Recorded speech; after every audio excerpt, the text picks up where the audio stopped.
Hello tout le monde, j'espère que vous allez bien. Je vous reprends dans cette vidéo un petit peu particulière. Oui, je suis habillée de la même façon que la vidéo précédente et je n'ai pas eu envie de me changer. Donc oui, j'ai la même tenue, c'est la même chose. Je viens pour une vidéo update lecture. Ça fait hyper longtemps que j'ai pas fait d'update lecture sur la chaîne. C'est plus des vidéos que j'aime faire parce qu'en général je prends 3 plombes avant de donner mon avis sur un livre. Et donc j'oublie la moitié et j'arrive plus à donner un avis constructif. C'est pour ça que le format vlog et donner les avis directement dans les vlogs me correspond beaucoup mieux. Mais là je reviens de 2 semaines de vacances, donc je suis allée une semaine en Crète et après j'ai fait un week-end à Reims et le reste du temps j'étais chez moi. Mais j'ai quand même beaucoup lu et je voulais vous faire un update lecture retour de vacances en fait. Donc voilà, c'est principalement de la romance. Quand je suis en vacances en été, je ne lis que de la romance parce que c'est ce qui me demande le moins d'énergie. Je n'ai pas du tout de la force, zéro énergie. Et donc les romances me correspondent parfaitement bien. J'adore lire des romances au bord de la piscine, au bord de la plage parce que vraiment ça ne me demande aucune concentration, zéro effort, je suis trop bien. Donc on va commencer avec les premiers livres que j'ai lus et donc on va commencer avec London and Shea, le tome 1.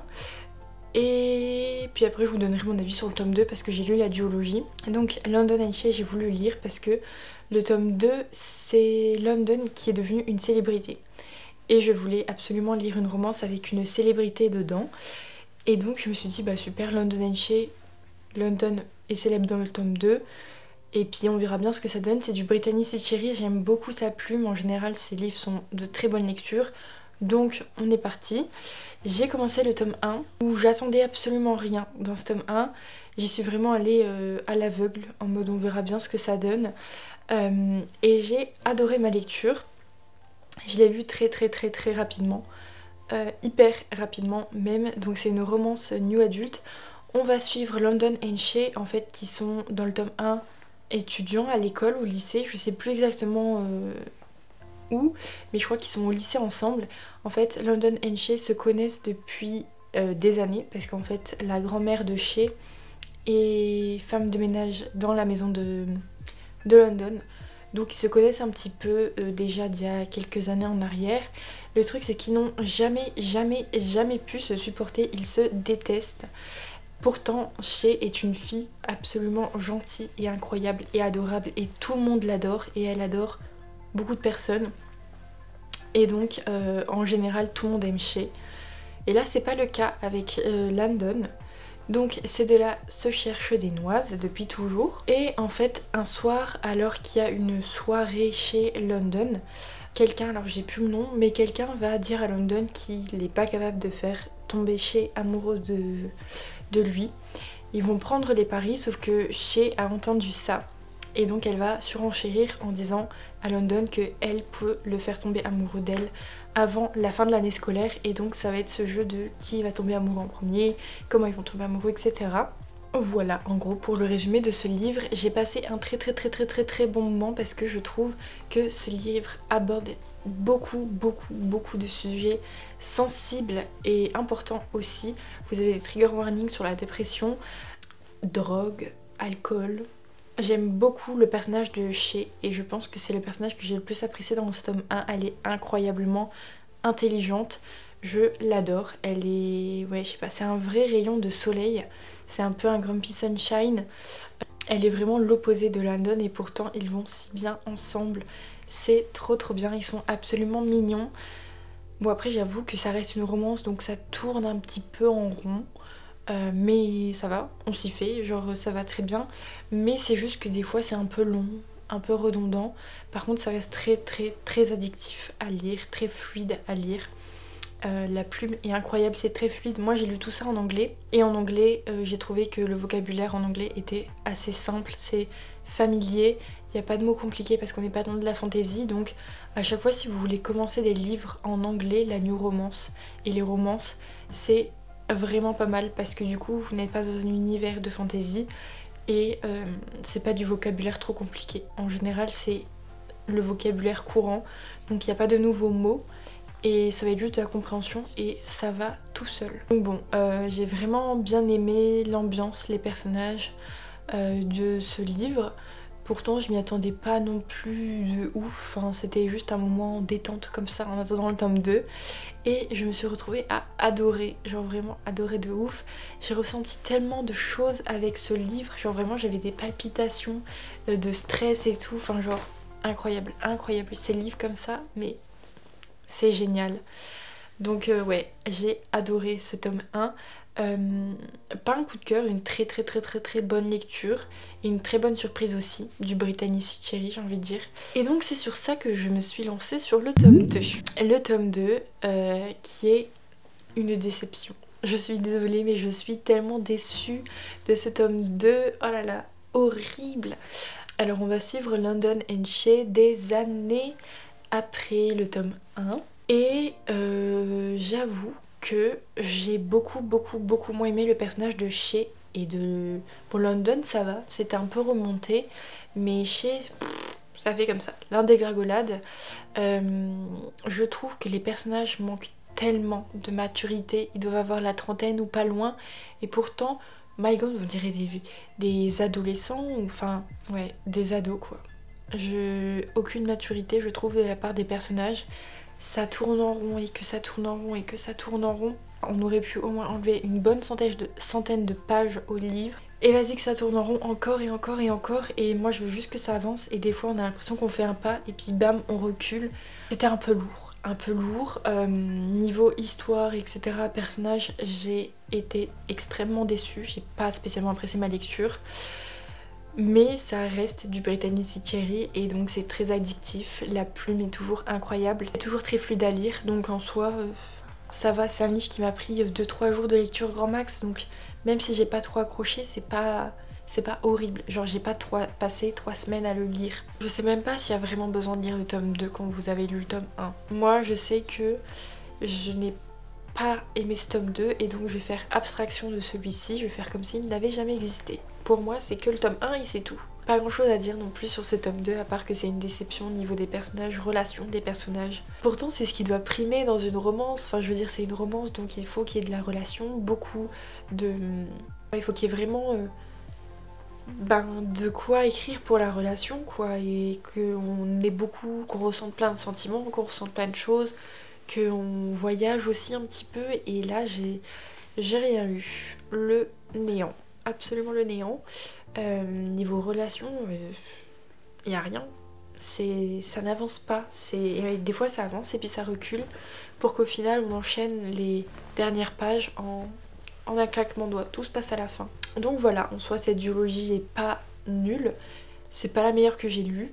Je la recommande quand même pour le tome 1 qui était hyper bien et qui parle de sujets importants, donc c'est bien. Et le tome 2 aussi, oui, le tome 2 c'est un livre porteur d'espoir quoi. Ensuite, je me suis enfin lancée dans la lecture de The Love Hypothesis de Ali Hazelwood. On se sait, ce livre c'est le livre de BookTok. Clairement ce livre je l'ai vu passer partout sur BookTok. Puis il a migré sur Instagram et tout le monde l'a lu, tout le monde a adoré. J'avoue que je suis extrêmement mitigée sur ce livre. Alors en fait on va suivre Olive et Adam qui côtoient le même lieu. En fait Adam est prof dans une université et Oli elle est étudiante, enfin elle veut continuer ses années de recherche etc. Donc il y a une différence d'âge entre ces deux personnages. En fait il va se passer que Olive et dans les couloirs que sa meilleure amie va passer et en fait Olive va embrasser Adam pour faire croire à son amie qu'en fait elle est en couple avec lui et donc pour en fait réconforter son amie en disant qu'elle peut sortir avec son ex. En fait Olive sortait avec quelqu'un, ils ont arrêté de sortir ensemble et en fait la meilleure amie d'Olive et cet ex s'entendent hyper bien et donc Olive voudrait qu'ils passent le cap et sortent ensemble. Pour aider son amie, Olive va faire semblant de sortir avec Adam pour qu'elle puisse avoir la voie libre et qu'elle sorte plus rapidement en gros avec son ex. C'est un peu compliqué et un petit peu farfelu, je vous l'accorde comme histoire. Donc on est sur une troupe de fake dating. En soi j'ai bien aimé ma lecture, c'était très fluide, c'est sympa, mais ouais il n'y a pas non plus, il se passe pas grand chose. En fait je trouve que c'est un livre qui est très humain, dans le sens où c'est vraiment un truc qui peut arriver dans la vraie vie quoi. Il n'y a pas de trucs hyper farfelus, de complications horribles. Vous savez, genre les complications, les trucs, les gros quiproquos de malades qui sont hyper chiants, qui durent des heures et tout. Pas du tout. Et donc ça, j'avoue que c'était un gros point positif au livre. C'est vraiment ça qui fait qu'on s'attache aux personnages, on peut vraiment s'identifier à eux parce que ça peut arriver à tout le monde finalement. Mais ça m'a pas fait voyager plus que ça. Niveau relation, c'était un peu long, j'avoue que c'était un peu long quand même. Donc ouais, je suis mitigée par rapport à celui-ci. Je sais pas trop quoi en penser, c'est pas une horrible lecture, genre c'est sympa, sans plus. Mais en fait le fait qu'il c'est un peu étrange, c'est que tout le monde l'a adoré et que je me dis mais qu'est-ce que j'ai loupé quoi? Est-ce qu'on a lu le même livre? C'est ça qui est un peu plus frustrant. Pareil, je l'ai lu en anglais et ça va, c'est assez simple à lire en anglais parce qu'il n'y a pas trop de vocabulaire, un petit peu quand même parce que c'est toujours dans le domaine de la science. C'est un roman assez scientifique avec beaucoup de vocabulaire scientifique, un petit peu savant. J'avoue que je décroche facilement, très facilement. On me disait des trucs, des fois je voyais vaguement ce que c'était, je me disais ok, je vois, je ne veux pas en apprendre plus. Donc voilà, c'est dans l'univers de la science et j'avoue que ça m'a fait passer un bon moment, mais l'univers de la science, moi je connais pas. C'est pas le truc qui va me faire vibrer. Mais sinon la plume, c'est trop bien. J'adore comment écrit Ali Hazelwood et bref, j'ai trop kiffé. C'était super sympa. J'avoue qu'à un moment, je me suis dit que j'allais abandonner le livre parce que je sais pas. C'était bien mais c'était pas nul, mais en même temps, j'avais pas envie de retourner dedans quoi. Ensuite, j'ai continué avec le tome 2, Love on the Brain. Et là, j'ai un peu plus apprécié. On va suivre Bee et Levi. En gros, ils vont tous les deux travailler sur un projet collaboratif pour la NASA. Et donc, Bee va se retrouver être la chef de projet. Et en gros, Levi va être un peu son collaborateur, etc. Donc les deux vont devoir travailler ensemble. Sauf qu'ils étaient à l'école ensemble. Et donc ils se sont côtoyés, sauf que Bee voyait très bien que Levi l'aimait pas du tout. Il la détestait. Et donc bref, elle est restée en mode il me déteste. On doit travailler ensemble sur un projet, ça va être horrible. Et finalement on va se rendre compte qu'il y a un peu plus que ça caché derrière. Et j'avoue que j'ai beaucoup plus apprécié celui-ci. Et en même temps, c'était pas gagné au début parce que j'ai cru que j'allais l'abandonner au début aussi. En fait je sais pas, genre j'ai l'impression que tous les livres de cette autrice, je décroche au début, ça va pas du tout. Et après ça va beaucoup mieux. Donc pareil pour ce qui est vocabulaire, c'est assez fluide, rapide à lire, c'est sympa. Donc là j'ai beaucoup plus aimé la relation des personnages, beaucoup plus aimé les personnages en eux-mêmes. Bee elle est incroyable, elle a vraiment un style qui fait d'elle la personne qu'elle est, genre elle est incroyable, je l'aime trop et ils sont trop mignons. J'ai trop aimé ce livre aussi, surtout je pense par rapport aux personnages, par rapport à Bee qui est incroyable et Levi aussi, genre les deux là je les ai trop aimés, mais genre vraiment de ouf quoi, ils sont trop mimes et je sais pas. Incroyable. Donc là on part un petit peu sur un petit Enemies to Lovers. Pépite, petite pépite.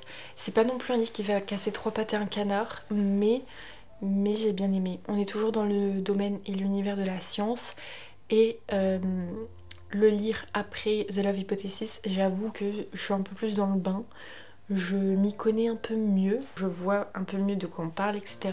Je suis toujours un peu larguée quoi, je ne comprends pas tout ce qu'on me raconte, mais je fais semblant. Ensuite, j'ai enchaîné avec le nouveau livre d'elle qui est sorti, c'est Love Theoretically.